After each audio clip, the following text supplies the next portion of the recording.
नमस्कार मित्रांनो, स्वागत आहे तुमचं माझ्या चॅनलवर. तर सर्वांना सर्वप्रथम मकर संक्रांतीच्या हार्दिक शुभेच्छा.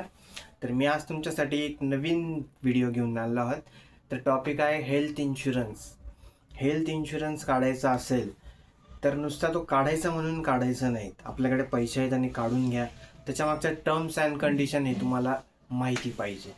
तर त्या कोणत्या टर्म अँड कंडिशन्स आहेत. तर काही काही वेळा काय होतं आहे, कॅशलेस म्हणून आपण हा हेल्थ इन्शुरन्स काढतो आणि जातो एखाद्या काही हॉस्पिटलमध्ये, काही गरज असली, काही असली क्रिटिकल कंडिशन असलं तर आपण त्या हॉस्पिटलमध्ये जातो. पण होतं काय, तर त्या हॉस्पिटलमध्ये कॅशलेस सुविधाही उपलब्ध नसते. तर तुम्हाला सांगायचा मुद्दा असा आहे, तर हेल्थ इन्शुरन्स जर तुम्हाला काढायचा आहे तर तुम्ही हे बघायला पाहिजे की कोणकोणत्या हॉस्पिटलमध्ये याची सुविधा आहे, एजंट कसं आहेत आणि रूम लिमिट काय आहे, हे सर्व तुम्हाला गरजेचं आहे पाहणं. तर तुम्हाला एक व्हिडिओ दाखवतो, तर हा व्हिडिओ तुम्ही नक्की बघा. तर चला. फसवणूक होऊ नये म्हणून कोणतीही हेल्थ इन्शुरन्स पॉलिसी खरेदी करण्यापूर्वी तुमच्या एजंटला हे 5 प्रश्न नक्की विचारा. पहिला प्रश्न आहे per day room rent limit. यामध्ये तुमची फसवणूक होऊ शकते आणि बिलिंग करताना प्रॉब्लेम येऊ शकतो. दुसरा प्रश्न आहे को पेमेंट बिलिंग. हा एक हिडन ट्रॅप आहे आणि बिलिंग करताना या बिलामधील काही पैसे तुम्हाला भरावे लागतील. तिसरा प्रश्न आहे वेटिंग पिरियड. यामध्ये काही असे आजार असतात की ते आजार तुम्ही पॉलिसी घेतल्यानंतर काही महिन्यानंतर किंवा वर्षानंतर या पॉलिसीमध्ये कव्हर होतात. याची पूर्ण माहिती घेणं खूप गरजेचं आहे.